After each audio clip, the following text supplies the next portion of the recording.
Baseball is dead. Rest in peace. It's Monday. I mean, flying that light. spring training trip has fucked up my concept of time so much. If you told me it was Tuesday, I was like, it feels like Tuesday, but why would we be doing the podcast on a Tuesday? Today's Monday.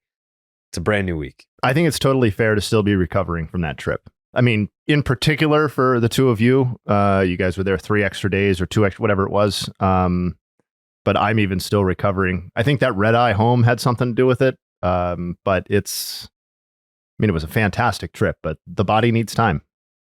I think we had 6 days before we got to Arizona. Saturday, Sunday, Monday, Tuesday, Wednesday, Thursday. Yeah. No, I meant 3 more days than me. Oh, yeah. Yes. I will be back in Florida tonight, apparently. Sick, man.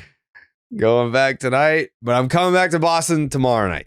So I'm cooking up something fun, something different, something unique, something exciting that I'm interested in the networking opportunity as well. Going to get to meet some individuals, some young stars in the game that I have no rapport with. Never met these guys. I'll share more details as I guess we get closer to dropping whatever the project is. I don't want to overhype it, but I am excited about who I'm going to get to meet as part of being along for the project. But yeah, I'm doing a quick 24. I've been to Florida 3 times since I went to Disney. That's crazy. That is crazy. It's 3 times in the last 3 months. Thankfully, the last one is the shortest. Yeah. Yeah, I could not do another trip like that. Like, I came back from spring training and D-Train was like, "Oh, we should plan like a trip this summer." And I was like, "Can I just fucking enjoy being home for a second before I enjoy my nice home?" Yeah. My beautiful family. Yep. We're getting a puppy in 12 days. I don't know if you saw that. I did see that tweet. I saw Tyler was a little quick off the jump too, in his response. A little creepy. Yeah. He's a problem. He's you can't trust that guy around canines, from what I understand. Yeah, I think there's a lot I need to understand about it. There's probably he killed his dog. He killed his dog as a child. I see. That's right. Yeah. I do remember this conversation, I believe now, from one of the streams. Sure. Yeah, I would obviously you have to keep the dog away. Well, opening day, like, what am I going to do? Put the dog in a crate? Put Tyler somewhere. In the crate? Put Tyler in the crate? That's it. Yeah.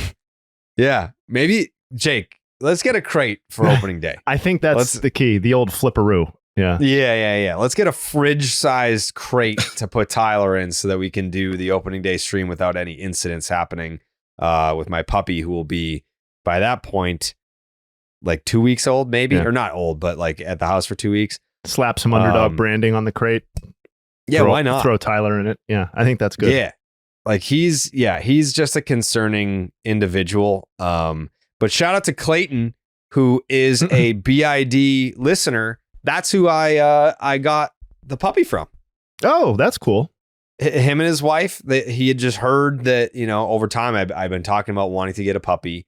This goes back like probably over a year at this point, but wanting to get a puppy. And he's like, "Hey, like, we have the exact breed that you're looking for." And so yeah, finally all came together, and here comes a new puppy. Was he already breeding that type of dog? Yeah. And it he didn't just start it because you wanted it. Right. I mean, for all I know, that could be the case. Don't know. That's fantastic. I mean, don't care. That's a community coming together. Big time. Yeah. It's a baseball is dead puppy. Yeah. That's good. I mean, that means a little extra. It that it is from some random breeder. Yeah, no, I'm saying it. I agree. Yeah. His, I believe his grandfather's name is Harper, after Bryce Harper. The dog's grandfather. The dog. Yeah. Yes. Okay. Yeah. I don't know that we could. It's like that'd be so hard to have figured out that the guy's grandfather was named after Bryce Harper. Yeah. The dog's grandfather. Yeah. For sure. Makes a lot of sense. No, I think it's great. And in terms of your trip to Florida, I think once people find out what it just speaks to your ascending celebrity. I think it's a great thing. And It's cool that you still take the time to podcast. Listen, it's for the people. I mean, if it weren't for this podcast, I wouldn't have a puppy, Jay. You know? That's right. You have to think about it that way. Yeah, it's about much more than baseball and money. It's also about dogs and community and family. Yeah, and making sure that Tyler Milliken is able to feed himself. And me winning anything that the community votes on. Yeah. Yeah. That's what's important to all of us. I feel like on the back end, because we have Lawrence Butler's on the podcast today. Very, very excited for that interview. My favorite interview of the spring. Was it? Yes. Number one. Yep. I don't know that I disagree. Yeah. I thought it was outstanding. It's definitely top three. If I put together a top three, it would probably go in no particular order: Lawrence Butler, Mookie Betts, Vinny Pasquantino. And then you can kind of just pick one, and they're going to be very enjoyable. Yep. No, I think the pool overall was incredibly impressive, and I think I've mentioned it a few times. I think on the pod, at least, that one of my main impressions was just the high quality of the interviews overall, and the responses and the lack of boilerplate, and the engagement level that we got from the players, I thought was very cool. And so, not that I'm sitting here ranking them, but Lawrence Butler is one that I'm very excited for the listeners to hear. Same. Dallas is not here today. He said he was getting his asshole waxed, is what he said. Is that what he said? That is what it was. Yes. Yeah. Yes. Yeah. He does it before the start of every season. It's kind of like a tradition. Like it goes back to when he was playing. He used to do this with, I believe, Josh Donaldson as a player. And it was just kind of one of those things where once you do it, you kind of stick to it. And so, yeah, he has his annual like asshole waxing appointment. And it's frustrating because we've been potting on Mondays for a long time, and he still keeps the appointment on a Monday. Right. Which is crazy. But, he's a busy guy. I understand, father of three, major league broadcaster.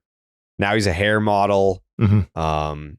So he's got to do his thing. The annual Dallas butthole waxing is kind of like Groundhog's Day. It's almost like, oh, wow, it must be opening day must be right around the corner.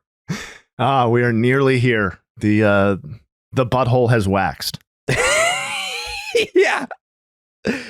Yeah. So, I understand if fans are disappointed that Dallas isn't here today. I totally get it. I wish he was here too, but the guy's got to do what the guy's got to do. But here's the deal, right? If he's getting that butthole wax, that means that MLB season is right around the corner. Sure does. And Underdog Fantasy wants to make it a lot more interesting.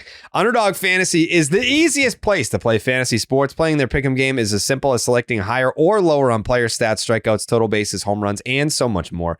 Make entries of all baseball, or you can mix and match across your other favorite sports. You can win up to 100 times your money, and it's a ton of fun.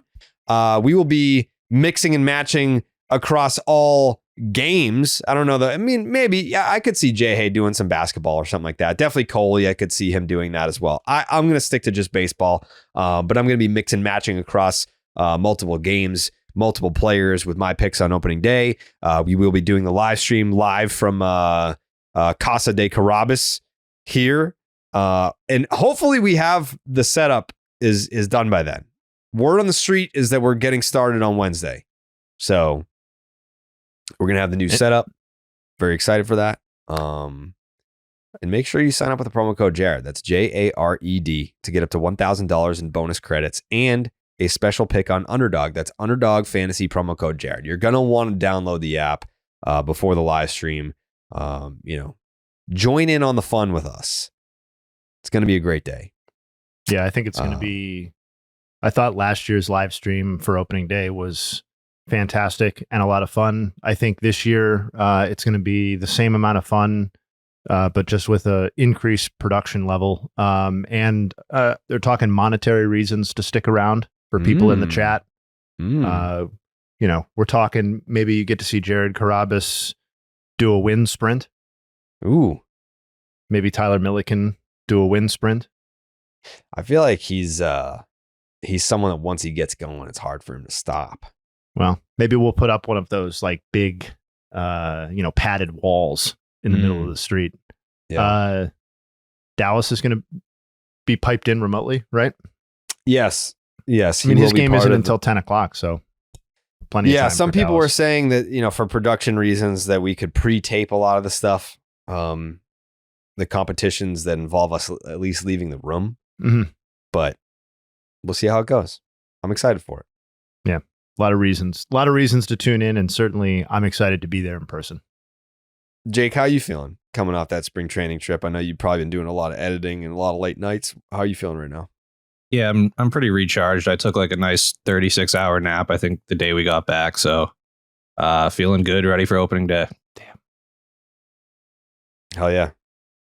Nothing wrong with a little 36-hour nap. No, nothing wrong with that at all. You can fit it, get it. Bad news for Gerrit Cole. Yeah, without Dallas, we weren't going to do like a meaty, bulky pod, but we were not going to deny you the reaction to the Gerrit Cole news, which is not, it's not great. It's not great at all. I just, come on. For Pete's sake, it's Joe, come on. Don't do that stuff, Joe.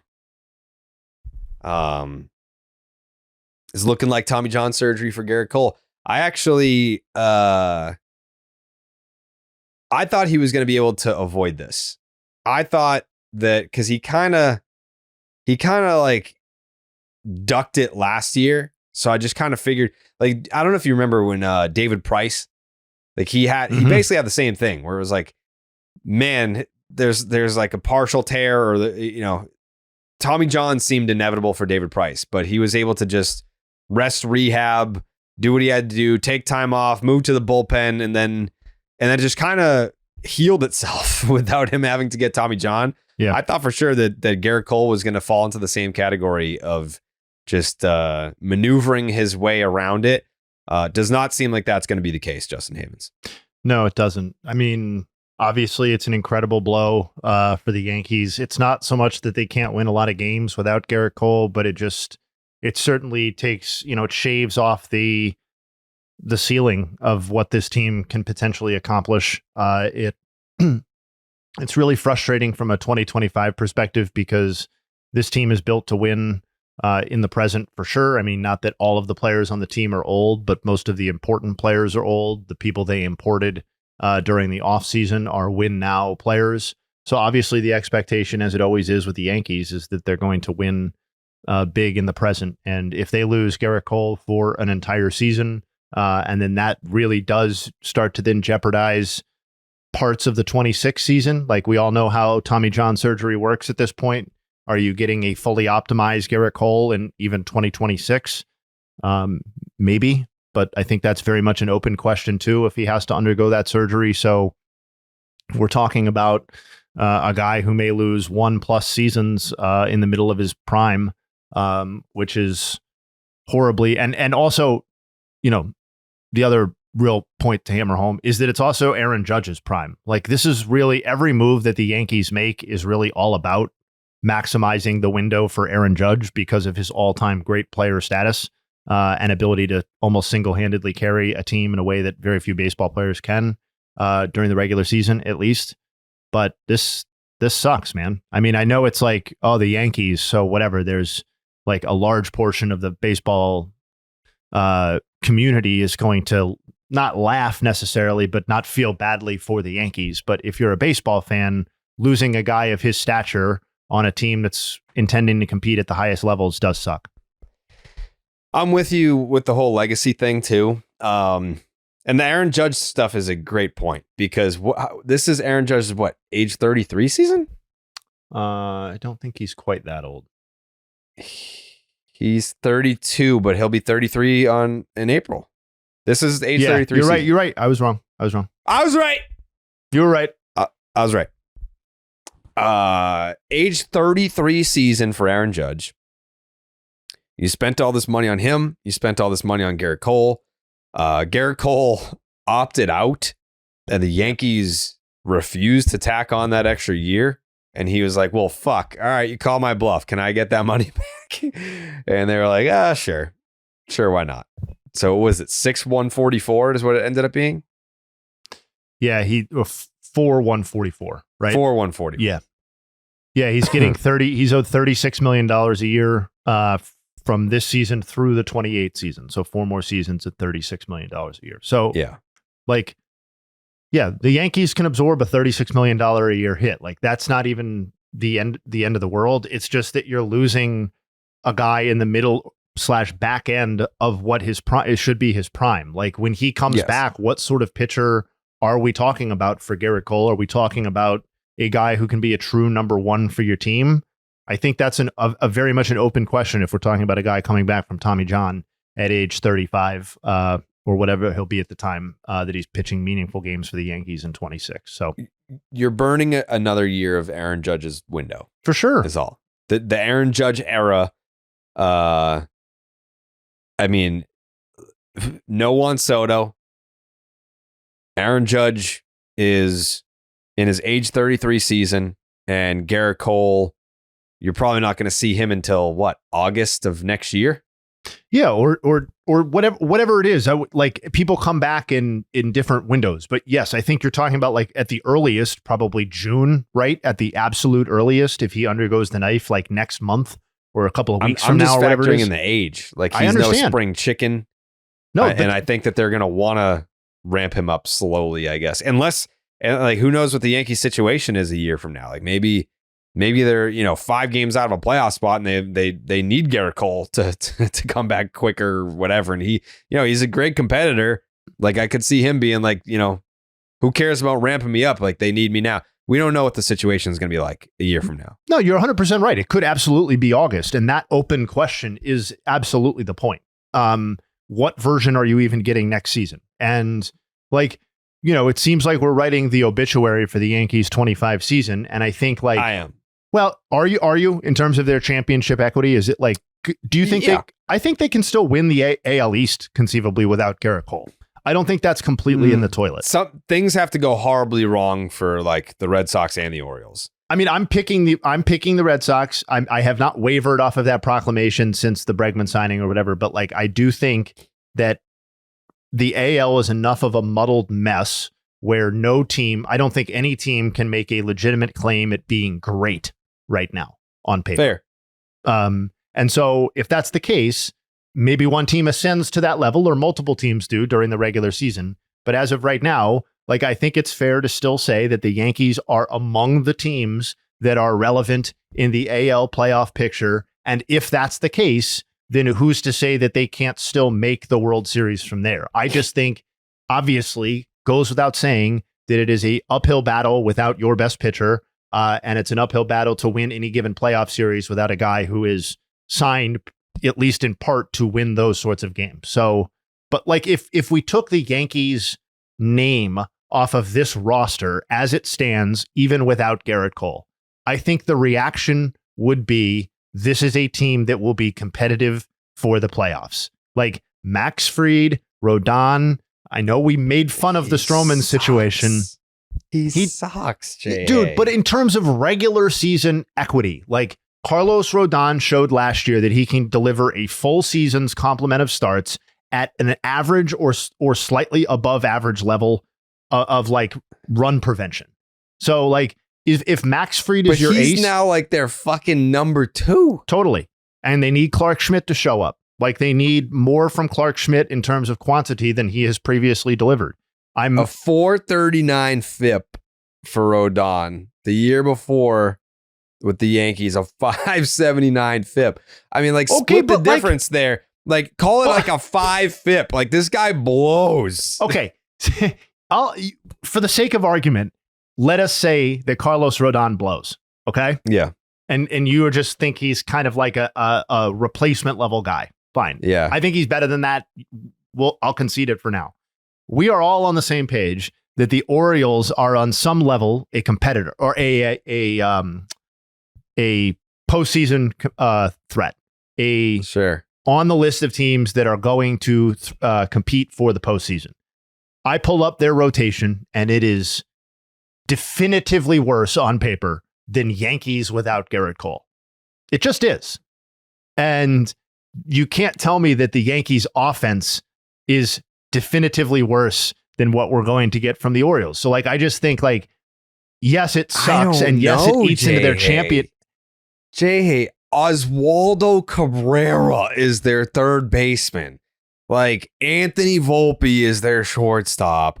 DJ LeMahieu, they still think that this guy is a big league ball player. Paul Goldschmidt just got his AARP card. There's definitely some downside risk. Yep. Cody Bellinger. Like, how many conversations did you start about him being washed? Well, that's their whole fucking team. Exactly. Giancarlo Stanton, reasonably, like, there's a world where he doesn't play any games this year. I agree. And like Aaron Judge, it's like, okay, so everyone's just penciling him in for 158 fucking games. Okay, well, you know, how many times has he done that? He did it this year. He did it, 2024. He did it in 2022. I'll give him 2021. He played 148 games. But everything, you have to go back to his rookie season, 155 games in 20. Like, if he does not play a large bulk of the Yankees games, what does this team look like? Like, this season is hanging in the balance of Aaron Judge playing 155 games minimum.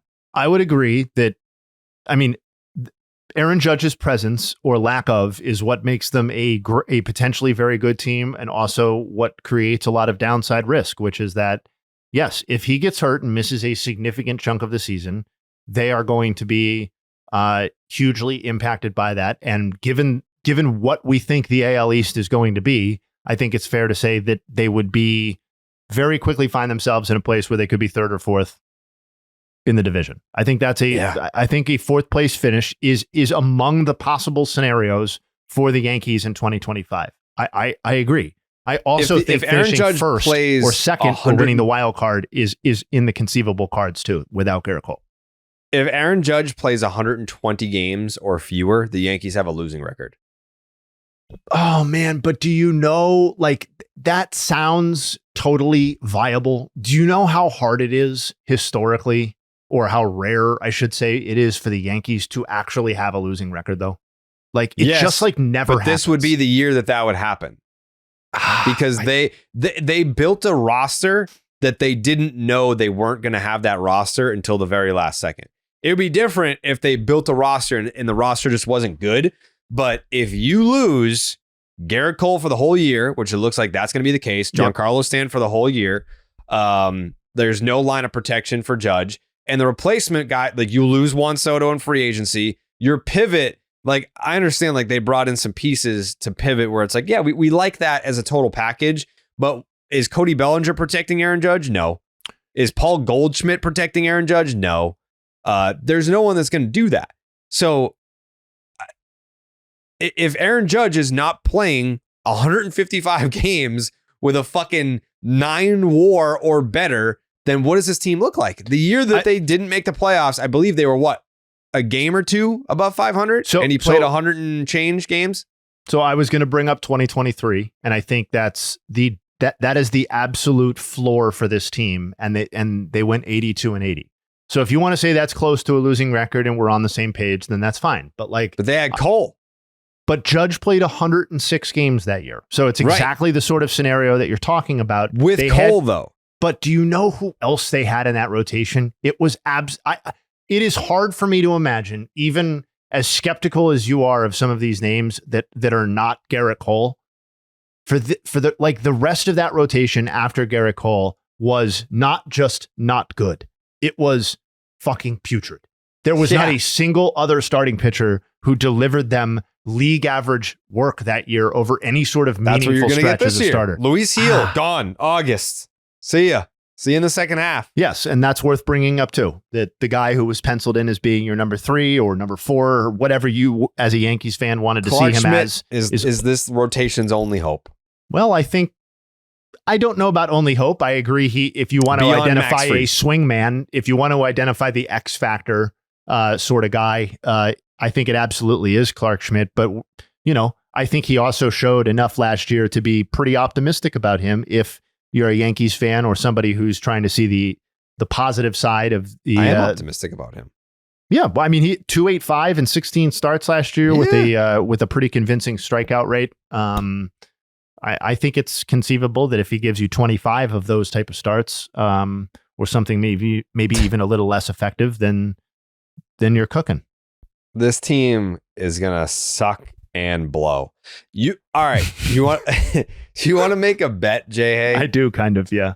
Aaron Judge is the only guy, full-time player on this team with an OPS north of 800. 800 or better. That I don't know if I want it to be my bet. Okay. Because I do want to make some sort of bet out of this, maybe even a jersey sort of bet. I have jerseys to spare. But I don't know if that's how I want to do it. What about some sort of overall win-loss situation or place in the division finish for the Yankees? Can we do something along those lines? I don't think they're going to finish third or anything. Like I still got them finishing second because they'll find a way.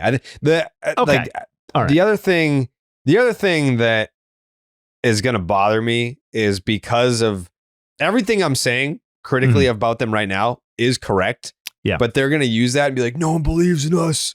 Yeah. And no one thought we could do it. I'm sure that's how and it's like, dude, before you lost Gerrit Cole, everyone had you back as the AL favorite. But they're going to definitely have they're going to be the annoying underdogs. Like when the Patriots were calling themselves underdogs, but they were clearly like a dynasty at that point. The team that just went to the World Series is going to be the underdog. Yeah. Like I know they're going to do that. No one believes in the pinstripes. At least their fans will do that. I mean, I think the AL East... They East... counted us out in spring. The AL East conceivably could be 5 teams winning between 80 and 89 games. Sox are probably good for 110 at this point. Well, subtract 3 because Gerrit Cole's out for the year.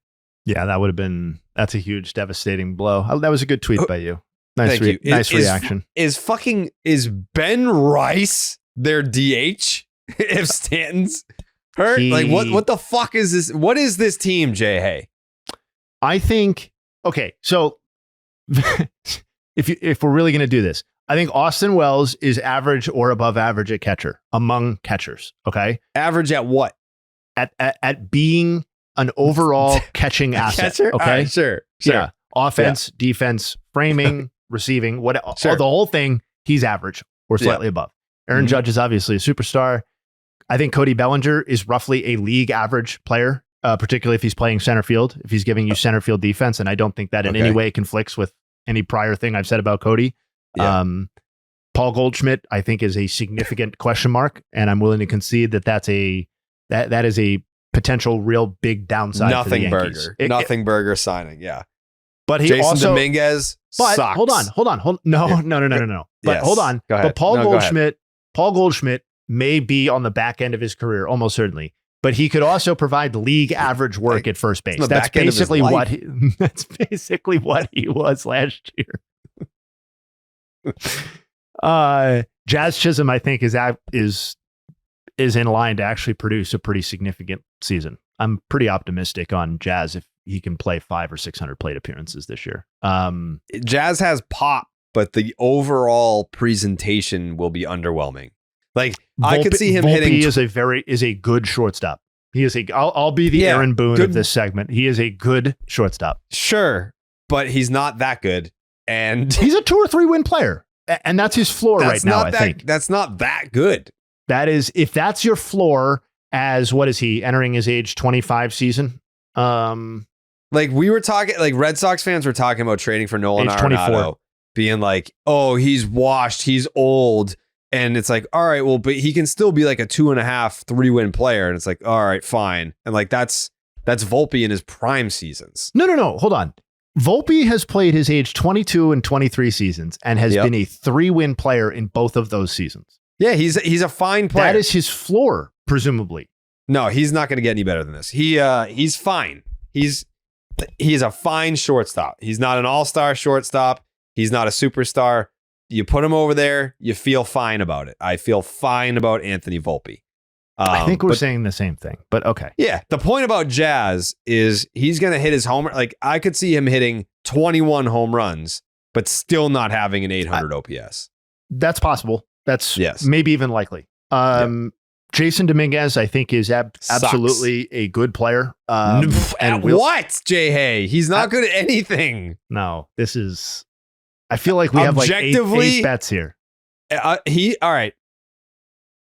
Will he or will he not have a negative defensive run saved in 2025? I just don't want to make bets on a young player's single season sample of defensive But that's what we're talking. We're talking about 2025. Yes or no? Negative his defensive run overall, saved. I'm not talking about whether he's going to be an ace defensive left fielder. I'm talking about. All right, I'll parlay it for you. Negative defensive run saved, sub 800 OPS for Jason Dominguez in 2025.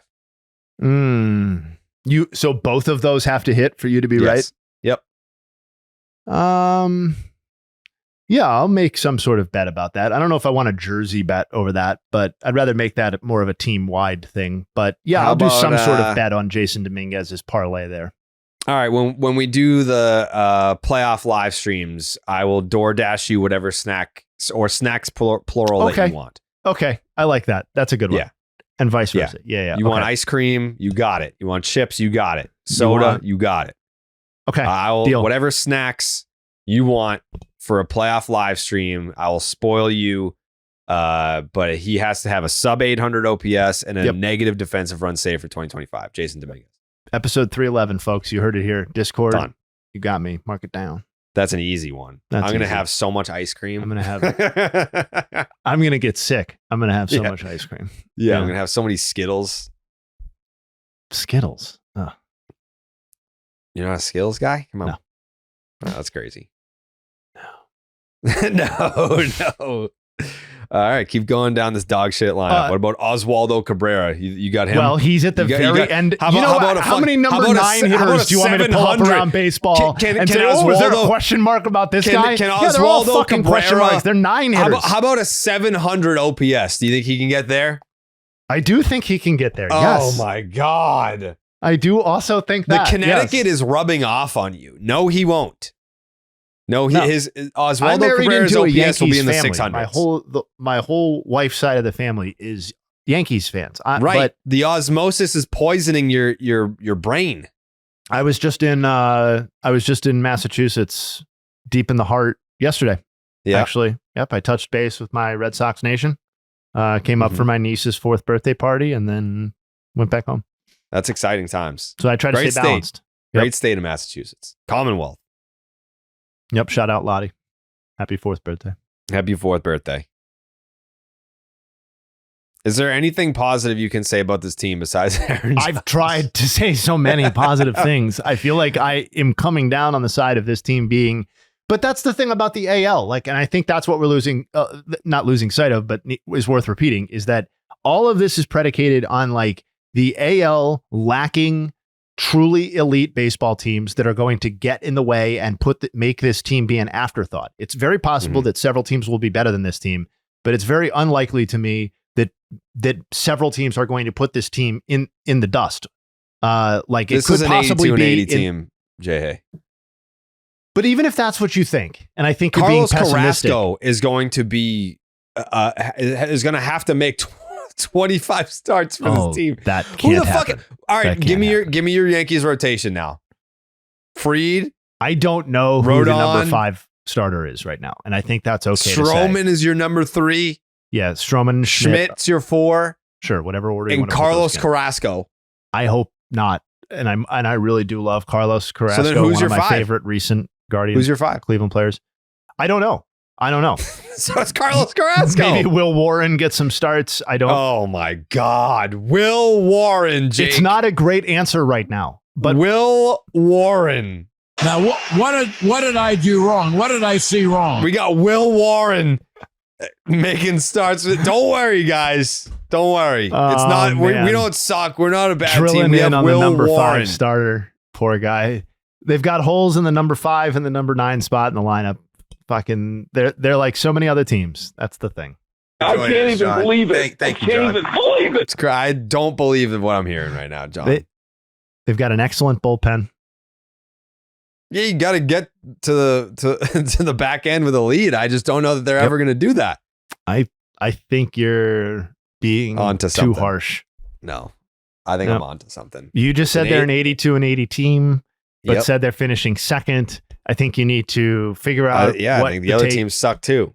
All right. Well, then I'm willing The to. Red Sox might win this division by 15 games, Jake. Like, what are we talking here? All right. Then hold on. Then forget the second, third, fourth, fifth thing. I'm Yeah. willing to do a higher or a lower with you jersey bet on wins for the Yankees, and we can use that 82 as a number to Sure. flex on or off. So Okay. let's do how about 82.5. Can I wait to see if they make a move by opening day to acquire a starter? Yes, we can revisit this question when I see opening you day. on opening day. Okay.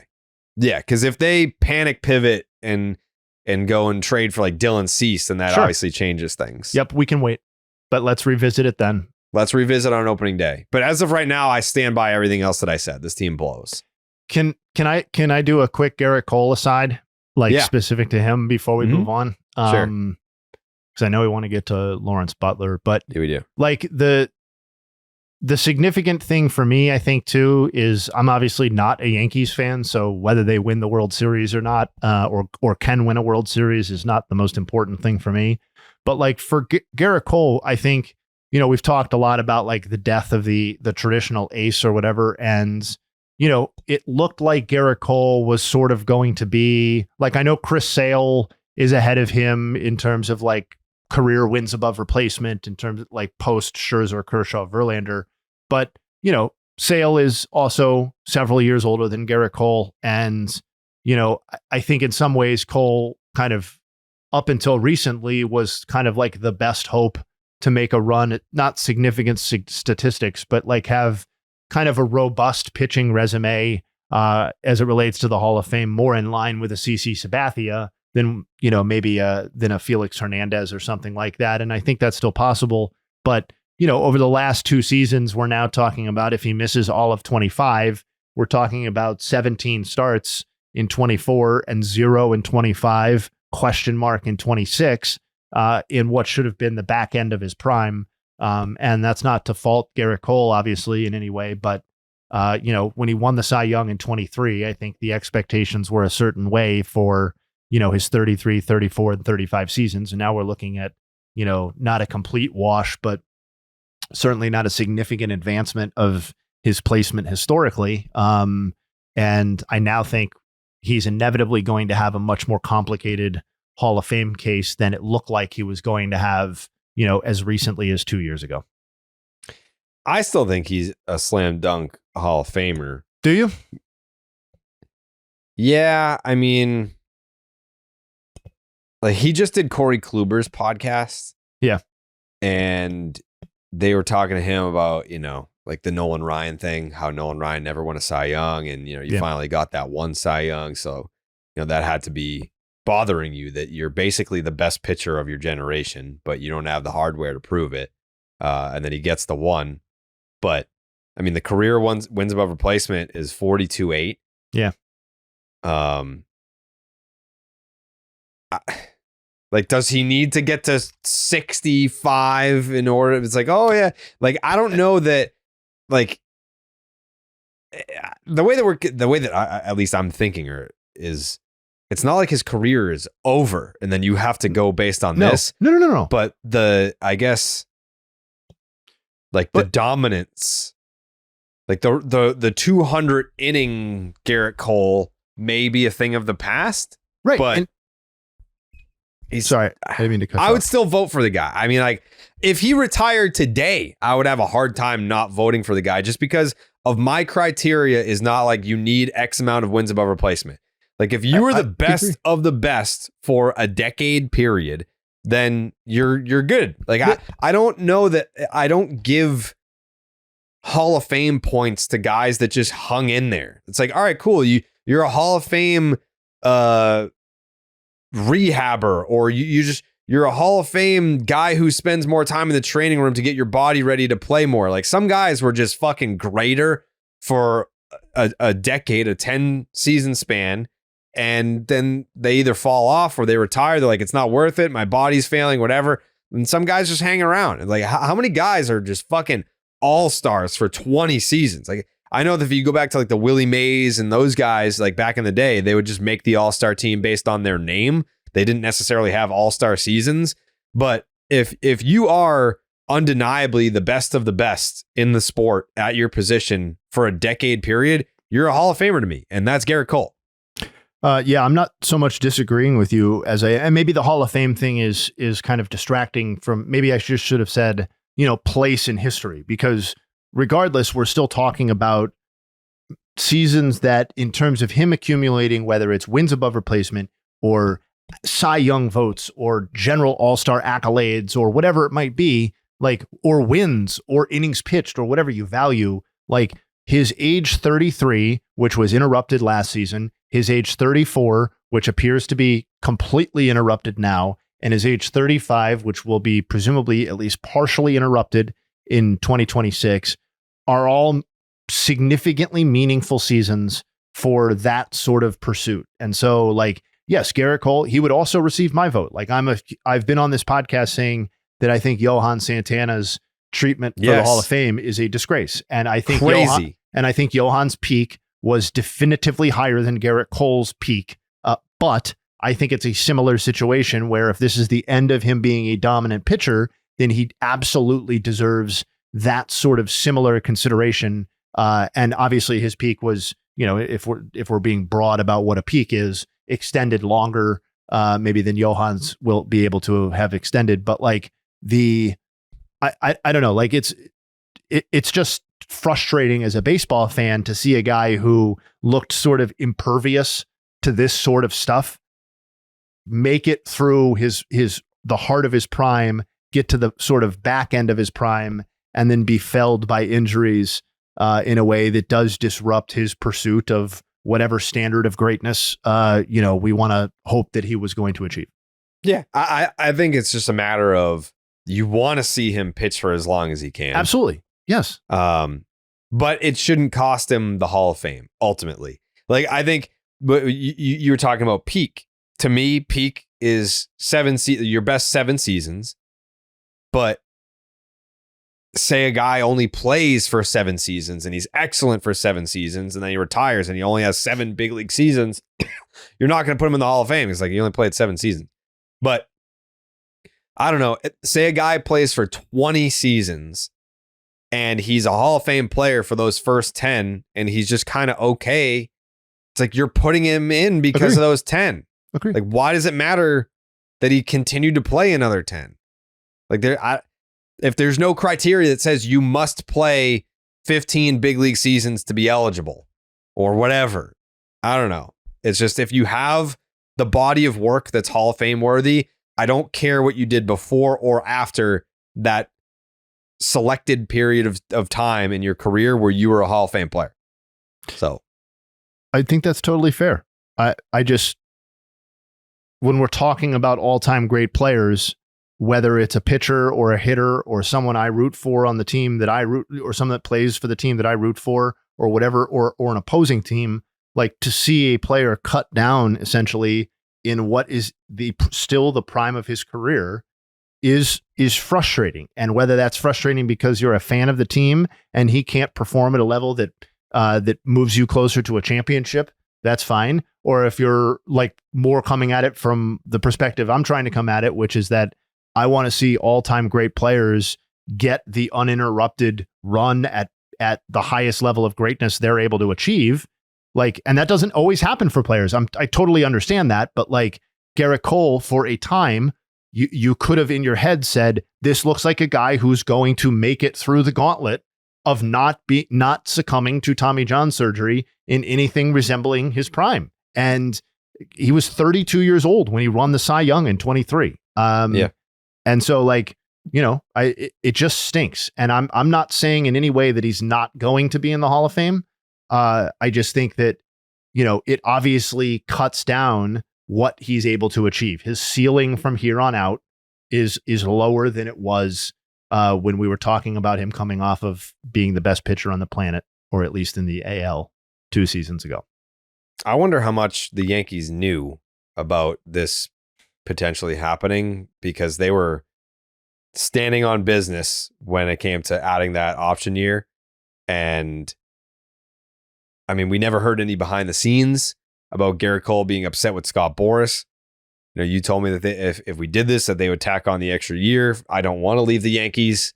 So I think that there had to be a lot of drama that we were unaware of. Yeah, and I think in fairness, like the Yankees also have eyes and can watch the games and can read the same numbers that all of us can. And like Gerrit Cole is not the same pitcher that he used to be. And even if that's still a really, really good pitcher, in the time that he did pitch last season, which again was like half of what you're used to getting from Gerrit Cole in terms of quantity, his strikeout rate was down, lowest that it's been since 2017. His walk rate was up, highest that it's been since 2018. Like, you have a lot of basic and advanced indicators that would suggest that, yes, this is still a guy you very much want around, but it's not necessarily a guy that you should be overextending yourself for to achieve the back, not even his prime, like clearly post-prime years, when you already have him somewhat under contract for what was in theory the entire remaining portion of his prime. So like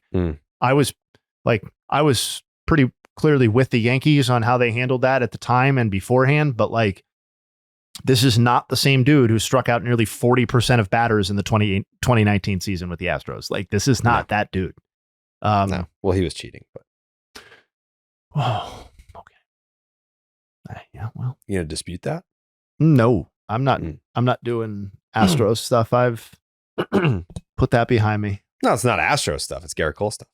Well, it's all kind of Astros stuff, right? I guess it's more of a league-wide thing, but yeah, that's true. Anywho, we do have Lawrence Butler on the podcast today. Very excited about this one. It's Jay Hayes' favorite. It's a top 3 for me. In no particular order, it's my top 3. It could be my number 1. It's in there. But in the spirit of celebration, celebrating the extension that Lawrence Butler has signed with the Athletics.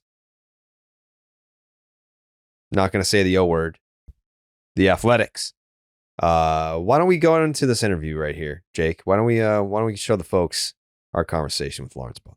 We are joined by the Law Dawg, the mayor of Zone 4, Lawrence Butler. How we living, Law? Living great. I mean, beautiful day in Arizona. I'm here with y'all. I can't complain at all. No, you can't, my man. And with the way that things have been going so far this spring, there are 0 complaints. You're hitting roughly 1,000, it feels like. Slightly over 500 for those people who aren't great at math. That's really good so far. That's really good. But that's this spring. I want to talk about the outburst, the show up, the glow up that you have started to experience, and sort of the journey to get here, because it wasn't a smooth path. It wasn't a smooth journey, but damn it, we're here now and we're having a great time. But kind of take us through what the last year and change has kind of meant for you. Well, yeah, you saw it a lot, Dallas, with me every day. I mean, it's just been different, coming from the minor leagues, just adjusting to the big leagues. I mean, it's a different game. And, I mean, like they said, it's easy to get – well, it's hard to get there, but it's even harder to stay. So, you kind of just got to – when you get there, you kind of keep working. You got to keep working. It's not – you haven't made it yet. Still got stuff to accomplish, still got things that you got to, plan for. Pitchers are planning for you. So, I mean, you got to switch your plan and just adjust to the pitchers. I mean, it's going to be up and down game because, I mean, baseball is really hard, but, you can't let that – you can't let the failures, just get to you. No. You got to keep going.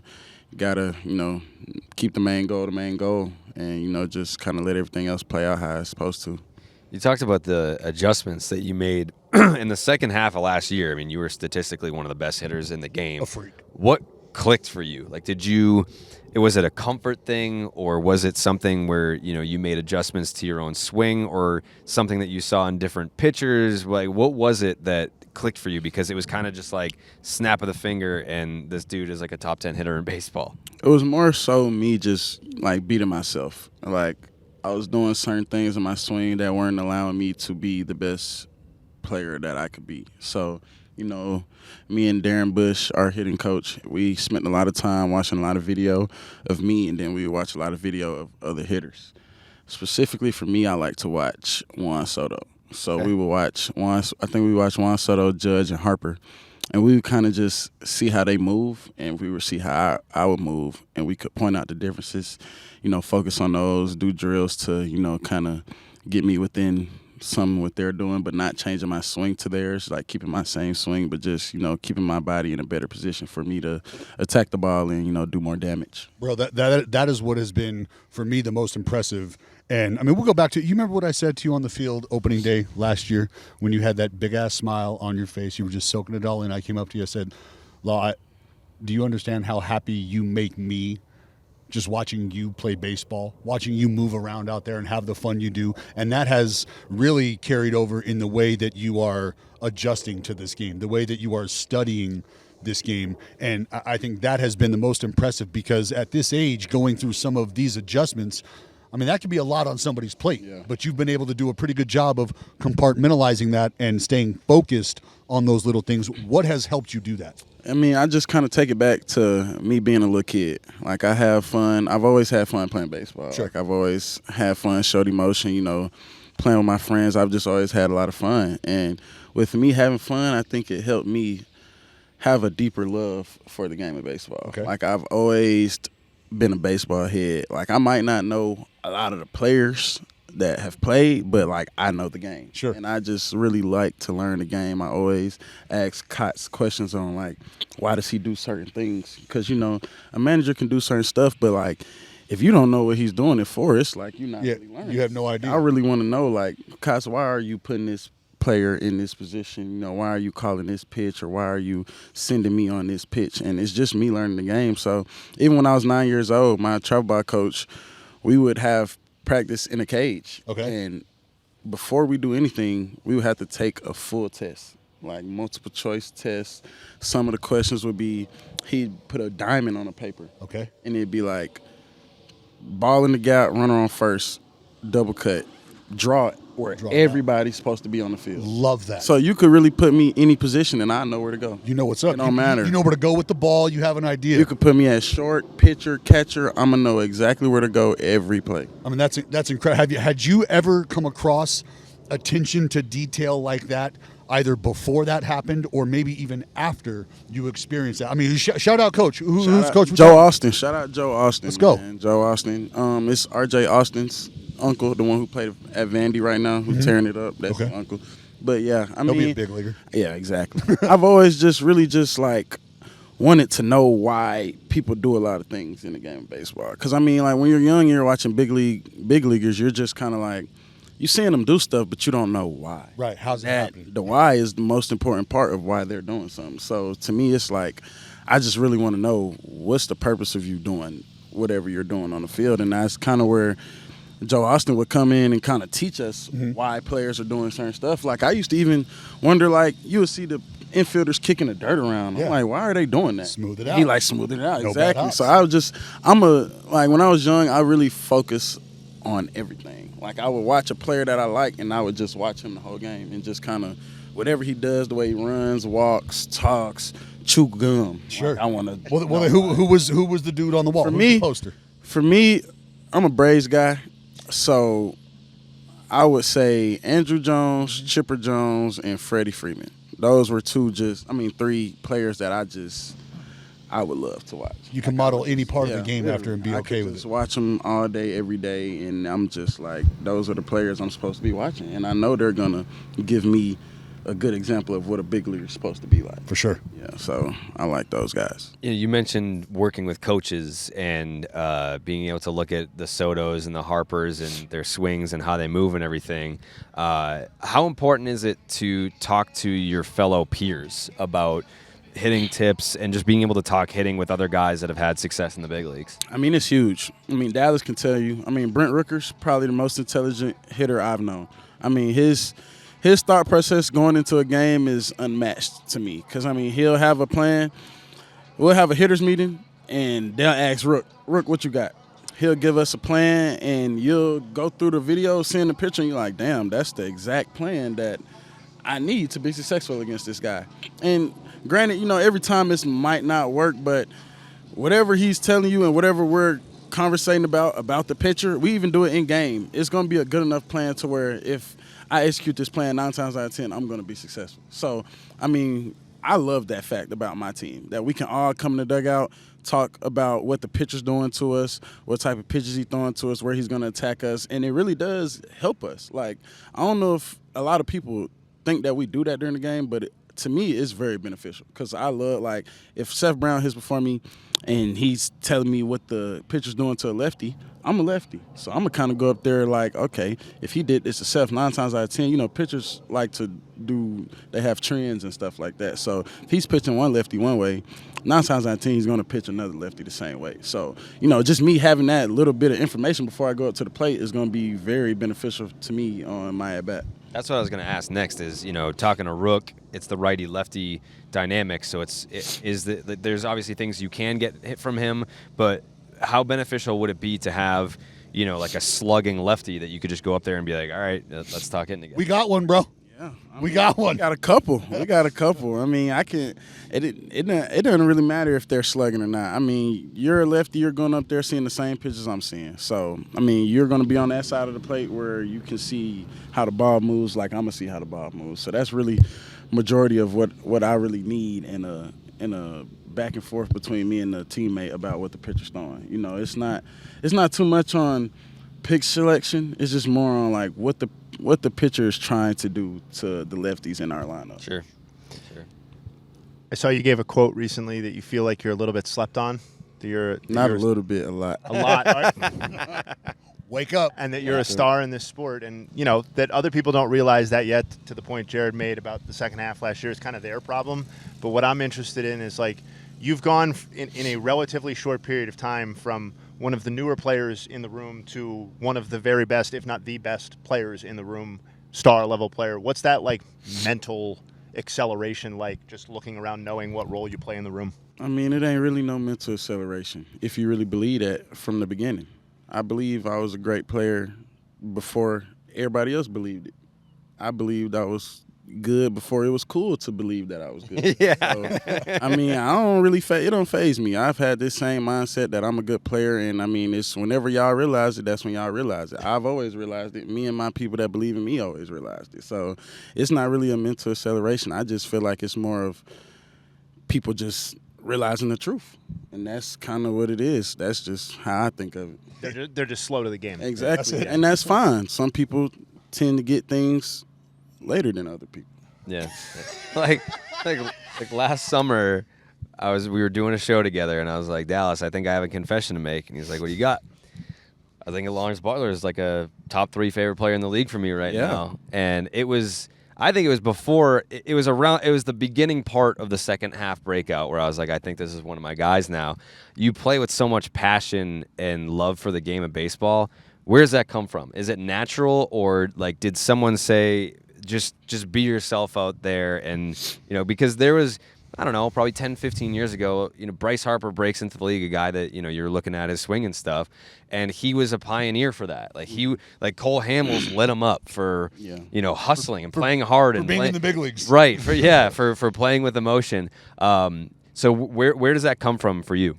I mean, it comes from, for me, just the love of the game. Because a lot of the things you see me do where it's me showing emotion, it's not planned or anything. It's just raw feeling. Like, it's just me making a good play, and I'm pumped that I made a good play for my team, so I'm going to celebrate. That's majority what it is, and I salute all those guys like Harper, the Sotos, you know, the Tatis, the Acuñas, you know, that kind of let it kind of, for us younger guys, be like, hey, it's okay to, you know, show a little emotion. You know, that's just you showing that you really are into the game and you really love the game. Because, I mean, think about it. If we just went out there, struck out, walked to the dugout regular, made a play regular, it's like, bro, you just doing this to get paid. You don't really love the game for real. Like, I'm actually out here wanting to make a good play for my team, you know, so we can win the game. So I just really feel like it just comes from, you know, really enjoying what you do. Because think about it, if you have a job and you really don't like your job, you're not going to go there having good energy. You're just going to go there just ready to get the day over.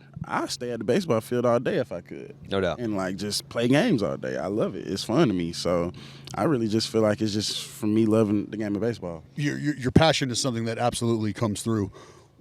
How difficult was the moment when you walk into Kotz's office and he says, hey, bro, we got to go down and figure some things out? All right, we know you're here. We know what you're capable of, but right now we're not putting it together. Yeah. What was that conversation like? And that was one to have. Yeah, it is tough. I mean, because you work your whole life, to get to the highest level, and then you get there and you struggle, and then they tell you like, hey, we don't think you're ready. It's a difficult conversation to have, but it's two types of people in the world. It's you either gonna go down there and mope and give up, or you gonna do what it takes to get back. And I've always had that mentality of, no matter how the path is, I'm a big leaguer. I want to retire a big leaguer. I got a hidden agenda that I got a lot of things to accomplish in this game of baseball. So, I'm going to do whatever it takes for me to notch those things off the list. So, it was just more of a, I'm kind of glad it happened because, in the moment, I probably wasn't in the right headspace, just struggling a lot. Probably never struggled like that before in my life. And, it was a lot of things to where I'm doing everything right and it's still not working out for me. So, that's even harder to process because you like, what else can I do? But, you just gotta believe in yourself, man. Confidence is everything. And, if you really believe that you can do something and you truly believe that, I feel like nothing can stop. Well, that was, and bro, and I told you this too, man, that was just another moment where I fell in love with you on another level when you came back and you had the same smile, you had the same excitement, and there was just a little more hunger behind it. And we both know where that comes from. Like, you can tell me I'm not ready? Nah, bro, that's not. I'll show you I'm not going anywhere else after this. I'm gonna be the dude. And it was funny because I could hear you sort of, joking with Katse, like, I'm gonna force you to have to put me in the lineup every day. Like, you're not gonna sleep on it anymore. And it was like that even with the lefties. Like, yes. You see us, and I would even get pissed off when I first got called up. And I'm like, lefty I'm not sniffing the lefty? I'm like, dang, like I done worked all this time in off season in minor leagues. I think that year was like my best year hitting lefties. And I'm like, I ain't seeing them at all. So that, stuff like that, to me, it doesn't put me down. It just gives me motivation. Oh, yeah, it's a fire for you, I'm going to show you that I can hit lefties because you don't think I can. So when somebody don't think I can do something, I got to prove them wrong. Yep. So that's really more what it's about. So we've been doing this podcast now for almost 10 years. So when we very first started, we're talking to guys that have been in the league for a while, and they kind of had to grow to accept and learn the data and the analytics and everything like that, the new numbers that people pay attention to. You come from a generation of players where that's kind of all you knew is having the information and data at your fingertips. You hit the ball harder than almost anyone in the entire league. Is that a learned behavior, or is it like something that you paid attention to and wanted to focus on? Like, I want to hit the ball hard, or is it just a matter of, I'm a big dude, I'm strong, I hit the ball hard? Like, that's just kind of how physics work. To be honest, it's funny because I am in that generation of all the analytical stuff, but I was taught by old school players like Marquise Grissom, Luke Collier, Marvin Freeman, like all those types of dudes. So how we think of it, or how I like to think of it, is baseball and hitting is putting the barrel on the ball. You don't got to swing hard because they already throwing 99 nowadays, and they throwing 1 billion miles per hour. That I just think of, if I put the bat on the ball when I'm supposed to, I'm going to hit it hard. I'm big and strong. I don't really need to try to swing hard. I don't really need to look at certain numbers. Because in the game, I can't think about that. When I'm in the box, I can't think about vert and run and stuff like that. In the game, I got to think about swing at a strike, take a ball. Yeah. So that's what I'm doing. I'm like swinging at a strike, take a ball. And exactly. If I know if I hit the ball on the barrel, it's going to be hard because I got juice. So if I hit the ball on the barrel, it's going to be hard, and that's kind of how I simplify hitting. Literally, it's just like most people go out there like, oh, he's got to turn around, so I got to da-da-da-da. Nah, you're going to see the ball, hit the ball. That's kind of just – that's the simple – and I think more of it, like when you're in a game, pitcher versus hitter, it's competition. When I get in the box, some take over me to the point where I'm not going to let him embarrass me. Sure. So I don't want to be on Instagram out here looking crazy on the strikeout. So I'm going to do what I got to do to put this ball in play. You don't want to be on the wrong side of the I don't want to be on the wrong side of pitching. I was on there pitching ninja during the Futures game.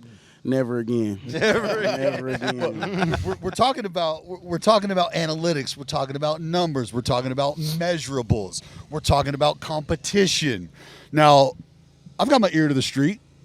And there's a rumor that there may or may not have been a little bit of a foot race. And there's a rumor. I'm gonna just cut you off, Derek. Michael Harris is not fast. Oh, MH Dub, we're coming He's for not you, bro. fast. Nah, Coming for you. I give it to Chan. Chan probably the fastest in the league. I mean, who else still in the 100 bags? But Michael Harris is not fast. He's actually fat now. The wedding season got to him. If y'all ain't seen him in a minute, he's big. Oh, I see him every day. Fluffy, would you say Fluffy? He's getting bigger every year. No, he's not. So the He's Braves need to put in some type of conditioning. I don't know if they do the conditioning test every spring or not. We do. That's why all our players look good. That's right. And we ready for the spring. But Mike looking a little big. He need to slow down on them donuts. I don't think he's fat. You don't think so? He's a Braves When the last time you seen him? Center field. I was at Nats Park. He was center field. That was September. Yep, He exactly. wasn't. He's not fat. You can But eat he's a good. He's the type of guy. He could be fat but still fast. Nah, he He for could a be big fast, dude. though. He move. That's what I'm saying. He moving. He be Big moving. Well, you are cold, bro. He be You are. moving. He a good player too. He just big. He not faster than me. He's just fat. Last question here. If you're able to, are you like a visualization person, or do you manifest? Huge things? on manifestation. You have a like kind of like a manifestation board that you have. That, like, what are your goals? So with me, it's more just like visualizing stuff, and because that's kind of how everything starts. Everything starts with an idea. So everything starts with an idea, and then after the idea, you got to really believe that the idea can come to life. And by doing that, you got to say it. And when you say it, you got to mean it. Because most people think manifestation is just putting stuff out into the universe and it's coming back to you. But you can say something in the universe and no, you don't really mean it. So with me, it's like really saying it and really having substance and meaning behind it. Like, I'm going to make the All-Star game this year. I truly believe that. It's a reminder on my phone, 1 o'clock every day, All-Star game 2025, no matter what. And just stuff like that, seeing it too. Like I went to Dave Stewart's house and he's got the A's World Series trophy against the Giants. I took a picture of it and that's been my screensaver for the last 2 years. So I'm pretty confident with me doing that. I'm gonna get a World Series for the A's one day. And Let's go. we gonna run this video back and y'all gonna be like, Get me he fucking said it. Manifestation is real. Law might see the future. Come on with it. That's kind of how I think of the whole manifestation. And it's even like that on deck. Like, you can be in the dugout. Like, before any game, I always visualize what I'm going to do in that game. Always visualize. It might not happen, but I'm going into the game like, you know, I had good thoughts, good mind. I'm in a good space, so something's going to work out in my favor. I love that. What your mind can conceive, your heart will believe. Exactly. You then will achieve, my And friend. will achieve. The last question we ask everybody that takes time to sit down with us, you can jump in a hot tub time machine and go back to any moment in baseball history and witness this moment. You can't be a part of it, but you get to witness it. What moment in baseball history and why? I'm going Barry Bonds when he broke the home run record. I love that. I would just love to be able to just probably be in that just atmosphere. I'll probably have chills running through my body. I probably wouldn't even know what to think. I'd probably just be so in the moment that I wouldn't even be able to process. That's a level of electricity that I don't think we can comprehend. I'm saying, because I still do it now. Like, when say if I go to, like, games when, say, our season's over, and I go to, like, a playoff game, something crazy happened, but I still get that feeling. Yeah. Like, even though I'm been on this field. Right, you're a player. But I still get that just feeling of the chills and stuff like that. Like, last home game in Oakland, that was crazy. Bro. That was crazy. Like, I ain't never felt nothing like that before in a baseball game. So that was crazy. Lawrence just cemented himself as my favorite player in baseball with this interview. Checked God. every box that I was needed actually going to be- say the same thing. Yeah, just checked every single box that needed. I'm going Michael I've been Harris. telling you. That's a good number 2. He's a good number 2. Lawrence Butler, thank you so much for taking the time. We'll see you in Atlanta this summer. Yeah, see y'all in Atlanta, man. All-Star Weekend. Y'all gonna see me there. Appreciate y'all for having me. Let's go. Wow. Big thanks to Lawrence Butler for making his Baseball is Dead debut. That interview took place, was that on the last day we were down there? Right? Yes. Well, no. That was on Sunday. Second to last day. Yeah, and then we left Monday. Yeah. Got some good shit at A's camp, surprisingly. Oh yeah, absolutely. I mean, we were with the Emperor himself. Yeah. Did I see he tweeted out a picture that they named the clubhouse after him? No, that is something related to his some sort of business venture he's doing, I believe. That would have been crazy. That was very misleading. That is not the A's. Very misleading tweet by Dallas. Well, from a guy who misses podcasts to get his butthole tended to. Right. Priorities not a big expect? Thing for Dallas. That's sad. Extremely sad. That's sad. Yeah, you think you know a guy, think you can trust a guy, but Rob Manfred wants to get the Rays sold. Saw Evan Drellick had something about this last night. Yeah, it's interesting. I mean, I saw the main reaction seemed to be less to do with the Rays itself and more to do with, like, at least on my timeline, which was why force Stu Sternberg to do this, but not John Fisher to have basically done that with the A's. And I don't know that I have an immediate reaction to why those two situations are different and why one is being pressured to sell and one is not. But I found the quote. Let me see if you react to this quote the way that I did. Please. Here's what Sternberg said when he was reached for comment by The Athletic for this article on Sunday. I'm interested to read about what industry partners have told you about our franchise and its future. Does that seem like a guy who's maybe like that to me, I read that and I think there's real like smoke here. Like, and there's something here because that's a guy who's like already on the defensive and a little paranoid about what might be being said by people that he views as his peers, essentially. And, and it's not just an outright dismissal of kind of like, oh, that's not even worth commenting on. You know what I mean? I do. I'm with you. I feel like we've been having this conversation about the Rays for a long time, though. Like in terms of should they sell? Like need new owners, need a new ballpark, need a new location. Like it's been this one of those three things for 20 years. Like how long have we been having the conversation about?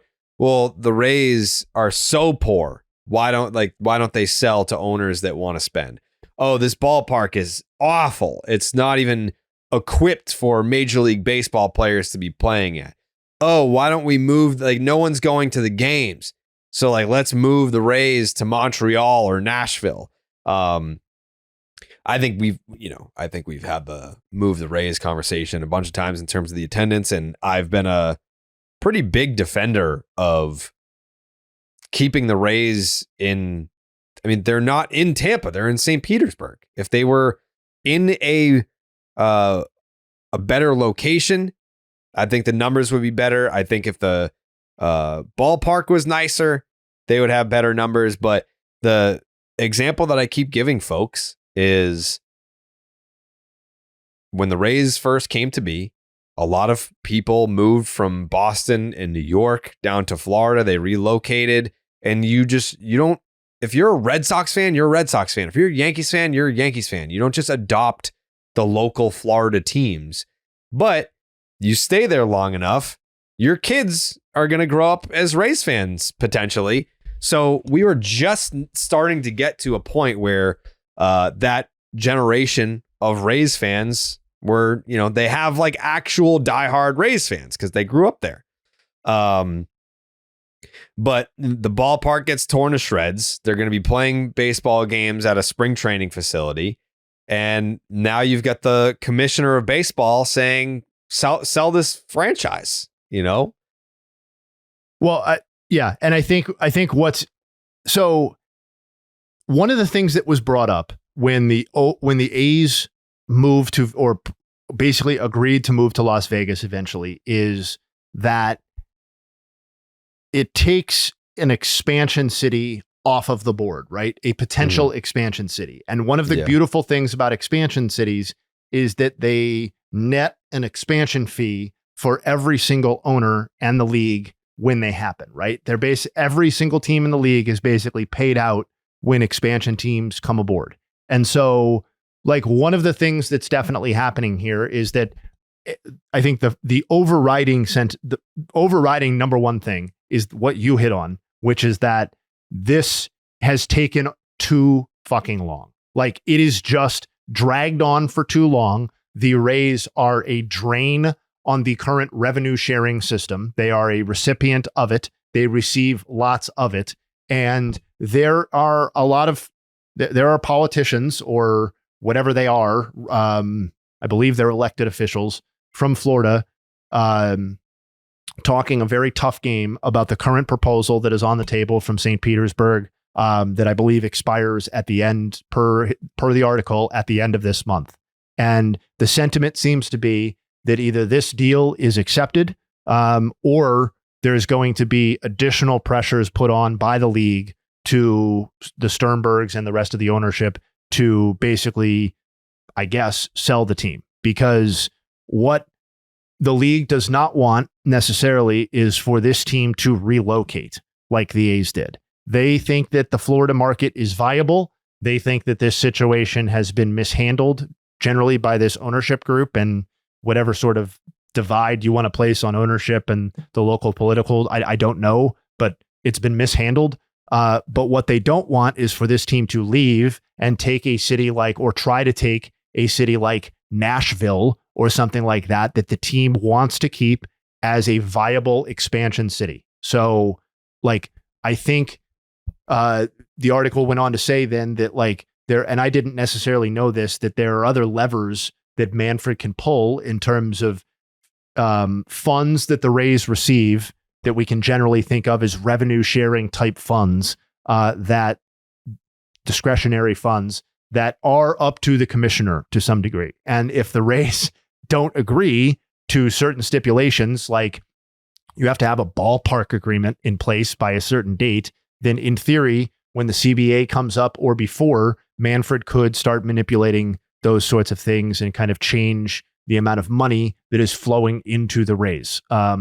Because obviously lots of other teams are upset that they're kind of a drain on the whole situation. And just generally speaking, the situation has been a black eye, to your point about how long have we been talking about the Rays and their stadium situation. Essentially, it feels like the entire existence of the Rays franchise. Like, that's more or less what it feels like. And even if it's only been 70% of the Rays existence or 50%, the fact that it feels like the whole thing is really kind of all that matters when you're talking about the Rays brand and, like, how viable is this franchise? How interested are young people? All that sort of stuff. Like, it is a complicated situation, but it's also pretty simple in that, like, this is just kind of a tarnished situation and a tarnished brand. And I'm loath to take the league side on these sorts of things, or in general, but I do think, at least at surface level, there is a lot of merit to the idea that, like, it would be best for all parties if, like, maybe a new ownership group was in place. Yeah. Hard to disagree. Do you have the money to operate the team? I think is a question that's actually being asked. And they're saying Been yes. asking for a while. Yeah. They're saying yes. I'm saying I don't know. But the fact that it's being asked by people in places high enough to then populate an Evan Drellick article is, I think, on The Athletic, I think is kind of answers its own question. Sure.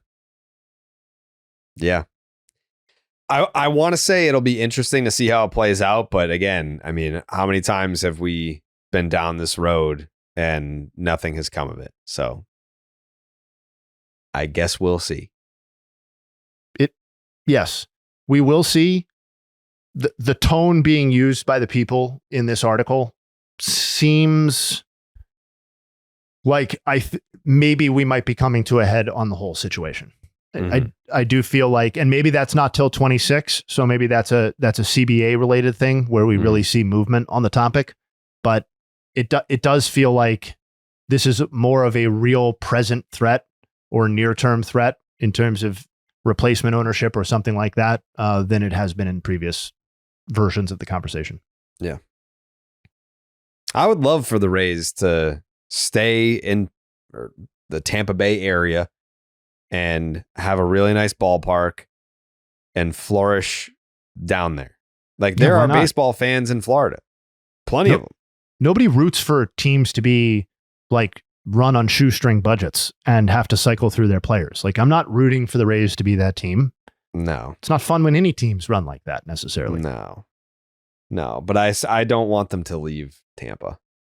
If they change ownership, then great. Like hopefully like a new ballpark comes of that sooner rather than later. I mean, we were down there in Florida. We were just like sitting out there in the sun being like, how the fuck are the Rays going to play in a spring training facility? Like those day games are going to be nightmares. And the rain. Yeah. I mean, I think the fact that 2 of the 30 teams are playing in minor league ballparks in 2025 is a tough scene in a lot of ways for the league. But, yeah, you know, the A's situation seems at least on the path to resolution in terms of a destination. And I think in many ways, the league is trying to avoid that sort of scenario in a lot of ways with the Rays. So why wouldn't they do it with the A's? Maybe this is sort of a lesson learned scenario in a lot of and maybe that's financially motivated for the league and the other owners. But this seems to be them saying, we don't want this team to relocate. We want this team to stay in the market, just like Gerrit wants. And if that has to be through new ownership, then that's what it has to be. Or it can be your ownership under a proposal that we agree to pretty quickly here. Yeah. More on that when it becomes available. But yeah, quick little podcast today. Without it's always nice Dallas, talking with you, Joe. Yeah, I feel like we always do really well when we're left without the bozos. If we really wanted to, we could do a full pod. We could get real deep into it, but we'll leave some of that meat for the other guys. Yeah. Yeah, we couldn't just like not talk about the Cole stuff. Yeah. Yeah. We could call this the Bozo Free Edition. Yeah. Yeah. We're back on Thursday. Yep. We will be doing the 1997 redraft. Yep. We will be doing the 2012 Cy Young hindsight. Yep. And we will once again be doing Family Feud. Yes. Tomorrow, if you're listening to this on Monday at the time of the recording, tomorrow, Tuesday, Slab Lab, Biebs, Shane Bieber. Previous episodes include Mason Miller and Tarek Skubal.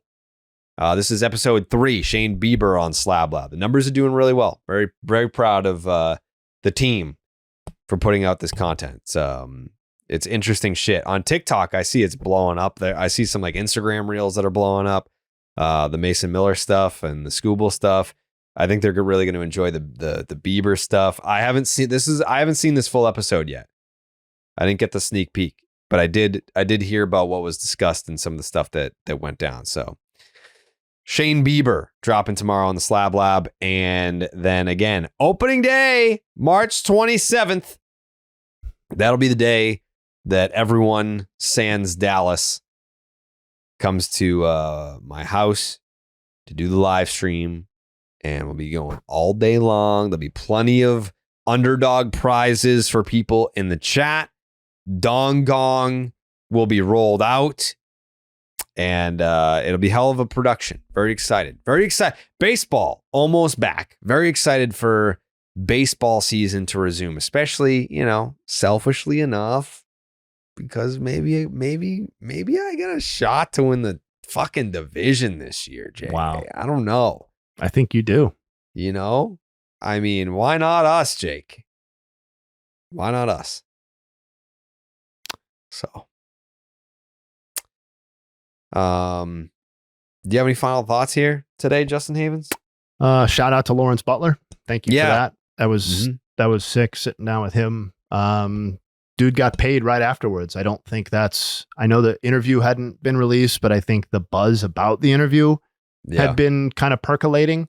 And the A's were probably like, this is a good time to get this guy's name pen to paper. So congrats to him on that extension. Little BID bump. Big time. That used to be a thing back in the S9 days. Yeah. I'm not sure what, I mean, it's continued to be a thing. We just don't call attention to it as often, I think is the deal. Yes. Never there was definitely thing. points in time where we would have someone on the guest. We'd have someone on as a guest and they would immediately get paid after that. Yeah. So that was pretty sick. And then going to do a batch of spring training nugs on Thursday too, which I'm pretty excited about. Get back into the batch of nugs game here as we ramp up for the season.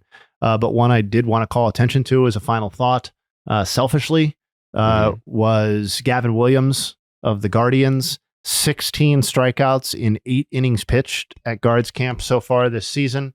Obviously had a very promising 2023 debut. 16 starts of a 3.29. Came back the very last season, made the same number of starts, but had a 4.86 and battled injury throughout the season, was basically replacement level. So if you're looking for reasons to be optimistic about the Guardians rotation, in what should be a very, very competitive AL Central, where every sort of development like this might matter, Gavin Williams showing some swing and miss that he has not shown overall, and some dominance that he has never shown, could be a huge factor for the Guardians. Well, shout out to Gavin Williams. Yep. Shout playing the role of DB by picking, kind of an obscure player from the team that, is most dear to me, and calling them out at the end of the podcast. I thought that was proper. It was appropriate. Yep. Jake's takes. Just a big episode on Thursday. We got Dallas with a fresh new head of hair and a fresh butthole, like we said earlier. Yep. And we got the Mookie Betts interview. So Mookie, definitely want to tune in Thursday. Big so. Mookie Betts is Thursday, huh? I got something for you guys. Mookie Betts and DB with a fresh top and a fresh bottom. Yeah.